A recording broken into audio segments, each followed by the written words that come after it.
सो oral evidence नाम से ही हमें इस बात का पता चलता है कि ये ज़बानी होंगे. Okay, it's not going to be written.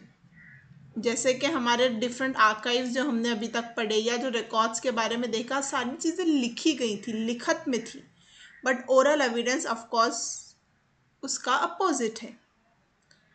जानते हैं, oral history refers to the construction of history with the help of non written sources. जैसा कि फॉर इंस्टेंस पर्सनल रेमिनिसेंस, यानी जो हमारी पर्सनल याद है, जो चीज़ जो हमें याद है पर्सनली. जैसे कि कुछ स्टोरीज होती हैं हमारे इलाके के बारे में, हमारे हिस्ट्री के बारे में, जो जनरेशन बाय जनरेशन हमें सुनाई जाती है. और हमारे पास आज जो स्टोरीज हैं वो हो सकता है लिखी ना भी गई हो, लेकिन हम हमारे बाद की जनरेशन को वो देते हैं. जैसे अगर हम देखें हमारे जो लोकगीत के ज़रिए या हमारी जो कहानियाँ होती हैं शूरवीरों के बारे में, वो हम एक दूसरे को बताते रहते हैं. सो एक तो हो गया पर्सनल रेमिनिसेंस, और सेकंड हो सकता है वर्ड ऑफ द माउथ, जो एक दूसरे के ज़रिए हर किसी को पता चलता है. जो ओरल सोर्सेज होते हैं, it allows historians to broaden the boundaries of their discipline. जितना कुछ लिखा गया है उससे ज़्यादा समझने में ये मदद करते हैं. And it's corporate their findings from the source of history, और उनकी बेटर अंडरस्टैंडिंग में और बेटर फाइंडिंग में सोर्स में मदद करते हैं. लेकिन यहाँ पर एक हिच है, और वो हिच ये है कि जो many historians remain sceptical of the veracity of oral history. जो कुछ हिस्टोरियंस हैं वो बड़े ही स्केप्टिकल है अबाउट द ओरल हिस्ट्री और उसकी ऑथेंसिटी के बारे में. सो कुछ लोग उसे कंप्लीटली अप्रूव नहीं करते हैं. So that was the oral history. फिर हम आगे बढ़ते हैं तो हमें मिलता है क्रिएटिव लिटरेचर. सो क्या होता है क्रिएटिव लिटरेचर और उसकी क्या इंपॉर्टेंस है? सो जो most significant outcome of the Indo European contact was the literary genre of the novel. Bharat और यूरोपियन के कांटेक्ट में आने से लिटरेचर में, साहित्य में जो बहुत बड़ा बदलाव आया वो था इंट्रोडक्शन ऑफ नॉवेल राइटिंग का. जो नॉवेल्स लिखी जाती हैं इसकी शुरुआत जो है इंडो यूरोपियन कांटेक्ट की वजह से हुई, और it emerged in the latter half of the 19th century. और कब इसका जन्म हुआ, भारत में कब ये पहुंचा, वो हुआ 19वीं सदी में. और फर्स्ट इम्पॉर्टेंट राइटर जो भारत में माने जाते हैं, नॉवेलिस्ट जो माने जाते हैं, वो है अ बंगाली नॉवेलिस्ट, और वो है none other than Bankim Chandra Chatterjee.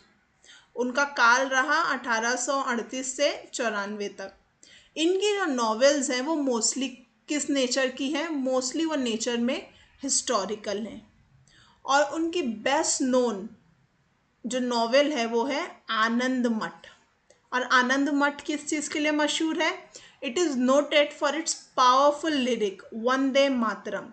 हमारा जो नेशनल सॉन्ग है that is Vande Mataram, it has been derived from एक नॉवेल से. किस नॉवेल से? आनंद मठ. ओके, अपॉलॉजीज, आनंद मठ से लिया गया है जो कि है वंदे मातरम. देन उनकी अदर नॉवेल्स जो हैं और जो अदर राइटिंग है उनमें डिपिक्शन मिलता है सन्यासी रिवोल्ट का, जिसे फ़कीर रिवोल्ट भी कहा जाता है. ये रिवोल्ट हुआ था बंगाल, यूपी और north central part of India में. सो सन्यासी रिवोल्ट जो कि 1760 की डेकेड में हुआ है, उसके बारे में बात मिलती है हमें बंकिम चंद्र चैटर्जी से. देन उनकी जो लास्ट नॉवेल थी उसका नाम था राजसिम्हा, और ये उनका ग्रैंड फिनाले था रिमार्केबल करियर का. उनके अगर करियर के एंडिंग में मोस्ट इम्पॉर्टेंट बुक राजसिम्हा ही रही. अगर हम दूसरे नॉवेलिस्ट की बात करते हैं तो एक है इच्छाराम सूर्यराम देसाई. ओके, एंड जैसे कि बंकिम चंद्र चैटर्जी बंगाली में नॉवेल्स लिखते थे, इच्छाराम सूर्यराम देसाई की लैंग्वेज थी basically he wrote in Gujarati. Okay, so medieval Gujarati literary history के बारे में वो लिखते थे. उनकी जो वेरी फर्स्ट नॉवेल है Hind ani Britannica, of course it's talking about India and Britain.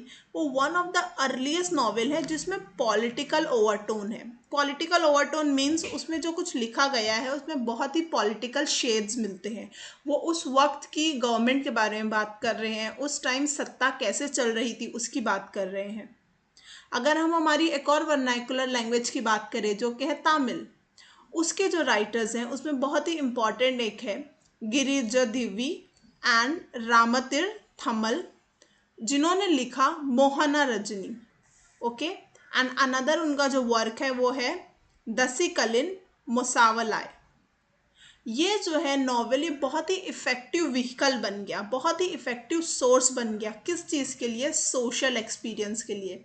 समाज में जो कुछ भी हो रहा था उसे दर्शाने का एक बहुत ही अच्छा माध्यम बन गया नॉवेल राइटिंग। तो नॉवेल राइटिंग के ज़रिए हम हमारी सोसाइटी को डिपिक्ट करने लगे, और ये बहुत सी अलग अलग वर्नाकुलर लैंग्वेजेस में होने लगा। अगर हम तेलुगु की बात करें तो जीवी कृष्णा राव, जिन्होंने लिखा किलू बोमालू, जिसका मतलब होता है द पपेट्स। इसमें उन्होंने मॉरल एस्पेक्ट्स की बात की। इसमें उन्होंने बताया कि बिहेवियर कैसा होता है हमारे समाज के रूरल पीपल का, हमारे समाज में जो गांव के लोग हैं, जो गांव में निवास करते हैं, उनकी लाइफस्टाइल कैसी होती है, उनके आइडियाज़ लाइफ के बारे में कैसे होते हैं। और इसके ज़रिए सोसाइटी के एक ऐसे तबके पर नज़र पड़ी जो लोग नॉर्मली इग्नोर कर रहे थे। अगर हम डेक्कन की ही बात करें कार्नेटिक एरिया में, तो वहाँ पर एक और राइटर थे, नॉवेलिस्ट थे, उनका नाम था वायकॉम मोहम्मद बशीर। ये अनदर एमिनेंट राइटर थे एंड इनकी जो लैंग्वेज ऑफ राइटिंग थी वो थी मलयालम। इन्होंने बहुत ही फेमस नॉवेल लिखी जिसका नाम था द चाइल्डहुड फ्रेंड्स, जिसमें उन्होंने अपने समाज में जो दोस्ती की परिभाषा है उसे बताया, और बताया कि कैसे हमारे चाइल्डहुड फ्रेंड्स और कैसे वो सोशल थीम्स हमारी लाइफ में इम्पॉर्टेंट रोल प्ले करती हैं। हमें इन सब क्रिएटिव राइटिंग्स के ज़रिए क्या पता चला? हमें पता चला कि हमारा भारत का समाज उस वक्त कैसा था। हमें उसकी सोसाइटी, उसके इकोनॉमिक्स पता चले, उसका लाइफस्टाइल कल्चर पता चला। सिमिलरली थकाजी शिवासंकारा नाम के एक प्रोमिनेंट राइटर है, और उनके टू जो बहुत ही एक्सट्रीमली वेल रिटन वर्क है जो कि मलयालम में है, वो है टोटियुडे मकन, जिसमें वो बताते हैं एक स्कैवेंजर के बेटे की दास्तान। स्कैवेंजर क्या होते हैं? स्कैवेंजर हमारे आज के दौर में भी देखा जाता है, जो हमारे सफाई कर्मचारी जिन्हें स्कैवेंजिंग करनी पड़ती है, उसके बेटे की दास्तान बताई है। साथ ही साथ उन्होंने एक और वर्क किया था that is called Chemmeen, that mean shrimps. इसके अलावा जो डिफरेंट एजुकेशनल बैकग्राउंड है और जो सोशल आउटलुक है, हमें उसके बारे में भी पता चला। और ये जो सारे राइटर्स थे उनमें कॉमन क्या था? क्या वो एक चीज़ थी जो सब में पाई गई? वो था रियलिज्म, यानी सच्चाई, और deep interest in the life of marginalised and oppressed. कौन होते हैं मार्जिनलाइज? मार्जिनलाइज वो लोग होते हैं जो हाशिए पर होते हैं, जैसे समाज की वो अंतिम कड़ी होते हैं पर उन पर कोई ध्यान नहीं देता। ऑप्रेस्ड होते हैं वो लोग जिन्हें दबाया गया है। सो ऐसे लोगों की इन सभी ने बात की, और इन लोगों को, जो लोग मार्जिनलाइज्ड और ऑप्रेस्ड लोगों की बात करते हैं, इस जॉनरा ऑफ राइटिंग को हम कहते हैं सब अल्टर्न राइटिंग। ओके, सब अल्टर्न राइटिंग, ये राइटिंग होती है समाज के उन लोगों के बारे में जिसे सबने इग्नोर कर दिया है। Next up and the last source for the modern India is painting. हम सोचेंगे कि पेंटिंग कैसे हिस्ट्री का एक सोर्स हो सकती है। सो पेंटिंग के ज़रिए जो दर्शाया जाता है, जो पेंटिंग में फिगर्स होते हैं, या फिर जिस सीनरी की बात हो रही है, या जिस पर्टिकुलर इवेंट को पेश किया जा रहा है, उसमें बहुत ही इंट्रिकेट डिटेल्स होती हैं, और वो हमें समाज के बारे में, हमारी इकोनॉमी के बारे में, उनका पहनावा क्या था, उनका कल्चर क्या था, उसके बारे में इंफॉर्मेशन देते हैं। फॉर एग्जाम्पल, जो some information on the socio economic, political and cultural life during the colonial period can be obtained from the paintings. Okay, the company paintings, क्या थी company paintings?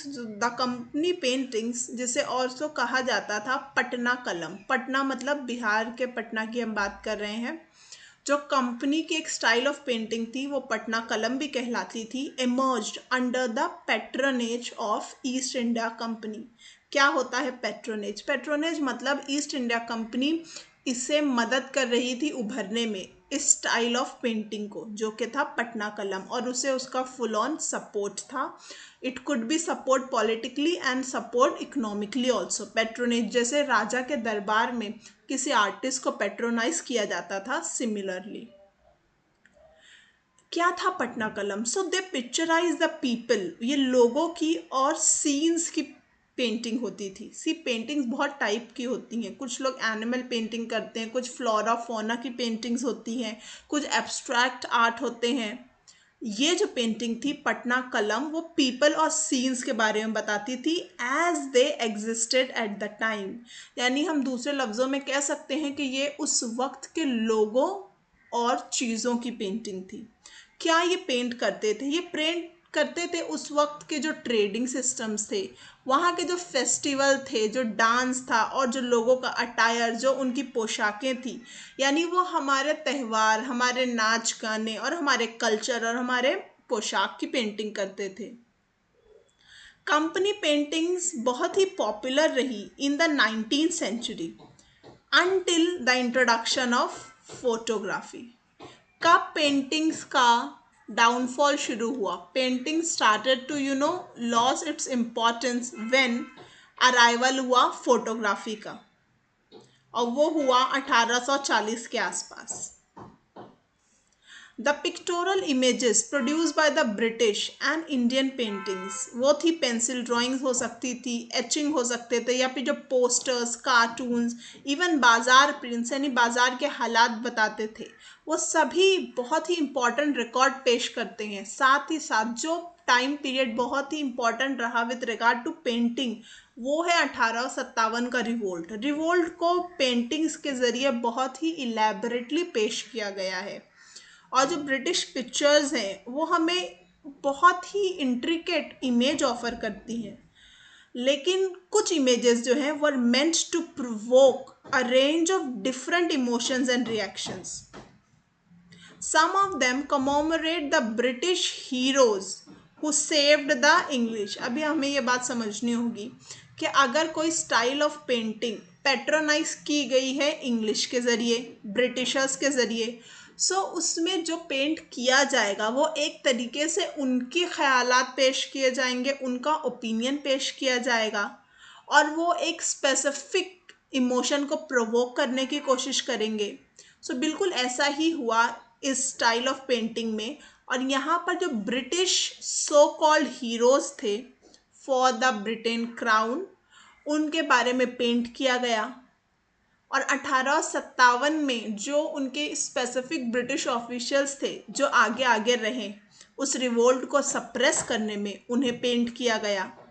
एक बहुत ही इम्पॉर्टेंट पेंटिंग है जिसका नाम है रिलीफ ऑफ लखनऊ। इस पेंटिंग को पेंट किया है थॉमस जोन्स बार्कर ने 1859 में, 2 साल बाद रिवोल्ट के।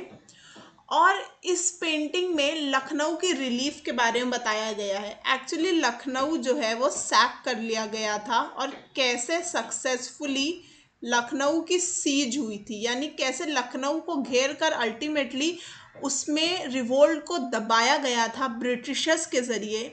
इस पूरे जो इवेंट को द रिलीफ ऑफ लखनऊ में पेंट किया गया है। ऑफ कोर्स इसमें ब्रिटिशर्स कामयाब हुए थे, इसलिए इसमें उन्हें ग्लोरीफाई करके पेंट किया गया है।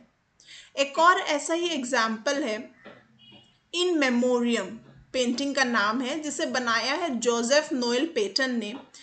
इसमें उन्होंने पेंट किया है 2 साल के रिवोल्ट को, जो कि ऑफकोर्स 1857 का था। और इसमें क्या हम स्पेसिफिकली देख पाते हैं? हम इसमें देखते हैं कि कुछ बरतानवी महिलाएं हैं, इंग्लिश विमेन हैं और बच्चे हैं, और वो एक सर्कल में हडल्ड है, मतलब उनके आसपास बहुत लोग हैं और वो डरे सहमे एक सर्कल में बैठे हुए हैं, और वो बहुत ही हेल्पलेस हैं, मासूम हैं, ऐसा पेंटिंग दर्शाती है। और वो लोग जस्ट वेट कर रहे हैं अपने इनएविटेबल डिसऑनर का, मतलब उन्हें पता है कि उन्हें साथ अब वो कुछ बहुत बुरा होने वाला है और वो अब कुछ नहीं कर सकते।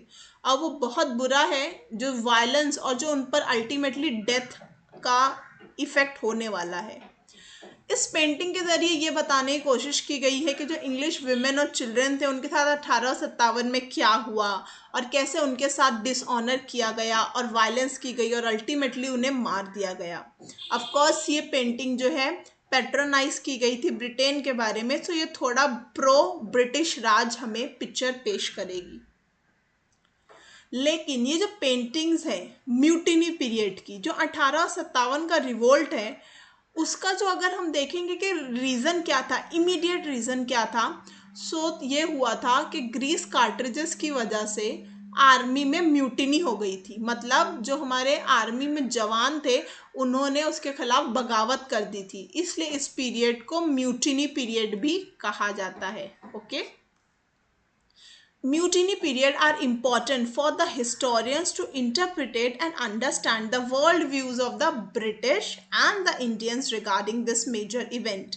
जैसा कि मैंने कहा कि ये पेंटिंग हमें प्रो ब्रिटिश पिक्चर्स पेश करती हैं, लेकिन हमारे पास बहुत सी ऐसी हिस्टोरियंस के पास एविडेंसेस हैं जो इंडियंस ने लिखे हैं जो प्रो इंडियन हैं।